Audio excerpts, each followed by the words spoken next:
Selamat pagi anak-anak teacher yang teacher kasihi dan teacher banggakan. Bagaimana kabar kalian pada pagi hari ini? Teacher berharap semua anak-anak teacher dalam keadaan sehat dan keluarga juga dalam keadaan sehat. Perkenalkan, nama teacher adalah teacher Ita. Teacher mengajar di kelas 5 pada tahun pembelajaran 2020-2021. Pada hari ini, teacher akan menyampaikan materi MPLS tentang wawasan wiyata mandala.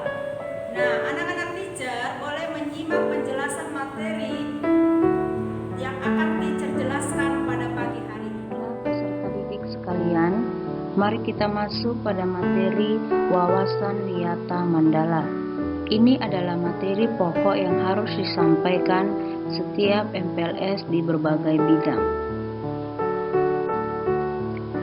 Lantas apa yang dimaksud dengan wawasan wiyata mandala? Istilah wawasan wiyata mandala terdiri atas 3 suku kata yang memiliki makna yang berbeda. Yang pertama, wawasan.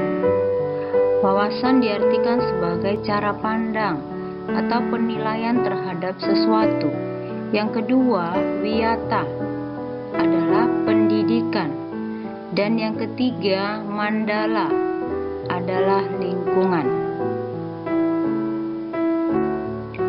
Jadi, wawasan wiyata mandala adalah cara pandang terhadap sekolah sebagai lingkungan pendidikan dan pembelajaran. Cara pandang yang dimaksud di sini adalah bagaimana cara kita memahami kedudukan sekolah, terutama sebagai tempat belajar. Pada bagian ini, peserta didik sekalian, teacher tampilkan gambar sekolah harapan bangsa. Artinya, di tempat inilah para peserta didik mengawali langkah meraih cita-cita, meninggalkan sifat-sifat yang tidak baik, menjadi pribadi yang bertanggung jawab, sehingga apa yang peserta didik cita-citakan nantinya dapat tercapai. Secara umum, kedudukan sekolah dalam wawasan wiyata mandala dapat dikelompokkan menjadi 2. Yang pertama, sekolah sebagai tempat belajar, dan yang kedua, sekolah merupakan rumah kedua bagi peserta didik.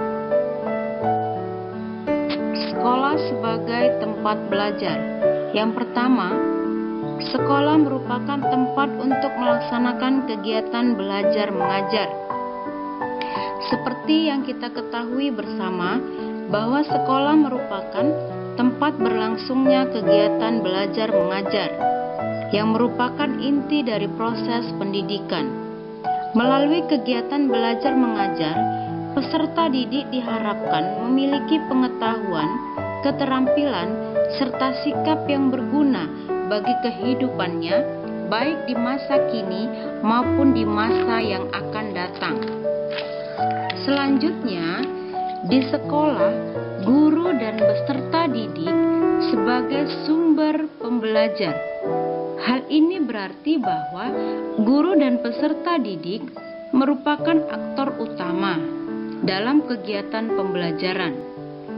Selain itu, terdapat subjek lain yang memiliki peran penting dalam menunjang proses kelancaran pembelajaran, seperti tata usaha, pustakawan, dan pegawai lainnya.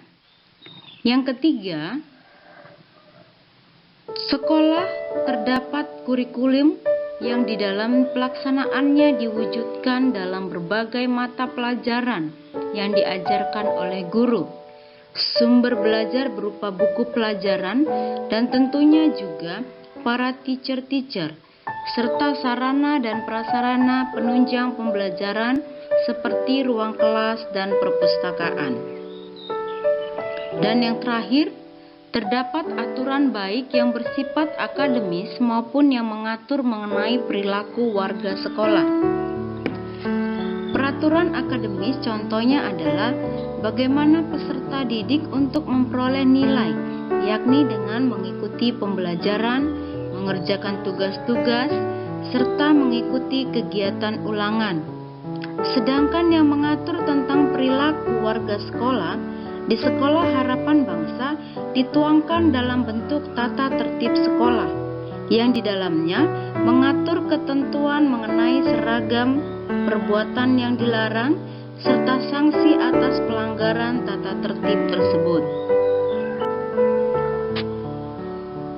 Konsekuensi kedudukan sekolah sebagai tempat belajar adalah yang pertama, sekolah tidak boleh digunakan untuk kegiatan yang tidak berhubungan dengan pendidikan.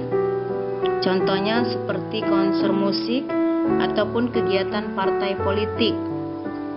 Yang kedua, tujuan utama peserta didik berada di sekolah adalah untuk belajar, bukan untuk gaya-gayaan, apalagi sampai pindah tempat tidur, mengantuk, jelas salah, dan sangat tidak baik.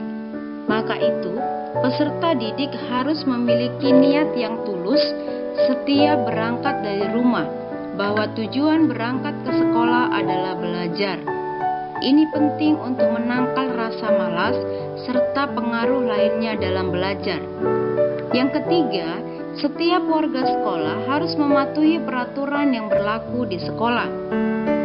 Ini juga sangat penting karena kegiatan belajar mengajar tidak akan berjalan dengan baik jika tidak diiringi dengan adanya kedisiplinan dari seluruh warga sekolah. Misalnya, peserta didik yang datang terlambat tentu akan mengganggu jalannya kegiatan pembelajaran.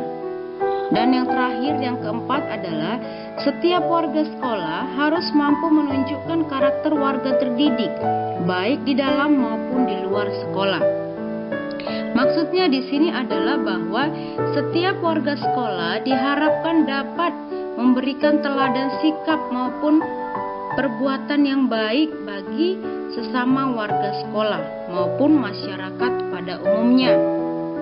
Contohnya seperti halnya tidak bercanda menggunakan kata-kata yang kasar, menjaga sopan santun ketika berhadapan dengan orang yang lebih tua, serta menjaga nama baik sekolah dimanapun berada. Sekolah sebagai rumah kedua peserta didik. Yang pertama, peserta didik menghabiskan sebagian besar waktunya di sekolah. Hal ini tentu tidak dapat dipungkiri bahwa sebagian besar peserta didik menghabiskan waktunya di sekolah, baik untuk belajar maupun bermain. Yang kedua, guru adalah orang tua peserta didik di sekolah. Sama seperti di rumah, para peserta didik juga memiliki orang tua di sekolah, yakni para teacher. Selain belajar, para peserta didik juga dapat berinteraksi dan berkonsultasi dengan teacher mengenai berbagai hal. Teacher dapat memberikan bantuan yang dibutuhkan, tentunya dengan berbagai batasan. Selanjutnya yang ketiga, teman sebaya, kakak kelas, dan adik kelas adalah saudara peserta didik di sekolah. Sama seperti di rumah, peserta didik juga memiliki saudara di sekolah. Dalam hal ini, teman sebaya, kakak dan adik kelas yang siap membantu dan diajak berbagi dalam segala hal. Dan yang terakhir, yang keempat adalah ruang kelas, taman, serta fasilitas lainnya di sekolah tak ubahnya rumah bersama seluruh warga sekolah. Jika di rumah terdapat ruang yang dapat dinikmati bersama seluruh anggota keluarga, di sekolah juga demikian. Terdapat ruang dan fasilitas yang digunakan oleh seluruh warga sekolah. Saat kita memposisikan sekolah sebagai rumah kedua, konsekuensinya adalah yang pertama, setiap peserta didik harus menghormati guru seperti layaknya mereka menghormati orang tua di rumah. Yang kedua, perlu menumbuhkan sikap saling menghormati dan menyayangi antar sesama warga sekolah. Yang ketiga, setiap warga sekolah harus memelihara dan menjaga fasilitas yang ada di sekolah, seperti halnya juga menjaga fasilitas yang ada di rumah. Dan yang terakhir, sebisa mungkin setiap permasalahan yang ada diselesaikan secara musyawarah dalam nuansa kekeluargaan. Selanjutnya, wawasan Wiyata Mandala tidak akan berjalan dengan baik apabila tidak ditunjang dengan penerapan 7K. Di antaranya, yang pertama, keamanan. Keamanan sangat diperlukan agar seluruh warga sekolah tidak merasa khawatir saat berada di lingkungan sekolah. Yang kedua, kekeluargaan. Semangat kekeluargaan memungkinkan setiap permasalahan dapat diselesaikan secara cepat dan minim kekerasan. Yang berikutnya, yang ketiga, kedisiplinan. Kedisiplinan akan menciptakan suasana belajar yang efektif. Yang keempat, kerindangan. Kenyamanan warga sekolah akan tercipta meskipun keterbatasan fasilitas, seperti fasilitas pendingin udara. Dengan adanya suasana sekolah yang rindang, kenyamanan tentu akan diperoleh, yakni dengan berkurangnya suhu di lingkungan sekolah. Selanjutnya, yang kelima, kebersihan. Bahwa untuk bisa belajar dengan baik harus ditunjang dengan kesehatan yang baik pula. Sedangkan salah satu cara untuk bisa sehat adalah menerapkan pola hidup sehat dengan bersih. Maka itu, setiap warga sekolah harus berusaha untuk menjaga kebersihan diri sendiri maupun kebersihan lingkungan sekolah. Terlebih di era pandemi corona saat ini, kebersihan diri sendiri harus selalu menjadi prioritas utama bagi setiap peserta didik, yakni dengan menggunakan masker, tidak lupa mencuci tangan sesering mungkin, menggunakan hand sanitizer, dan tentunya menjaga jarak. Sedangkan kebersihan lingkungan sekolah bisa diupayakan melalui piket kelas maupun piket secara rutin bersama-sama seluruh warga sekolah. Selanjutnya, yang keenam adalah keindahan. Bahwa ruang kelas yang tertata rapi dan dihias seindah mungkin akan menambah semangat belajar.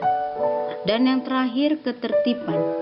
Bahwa segala proses pendidikan harus dilaksanakan dengan tertib agar dapat membawa hasil yang diharapkan.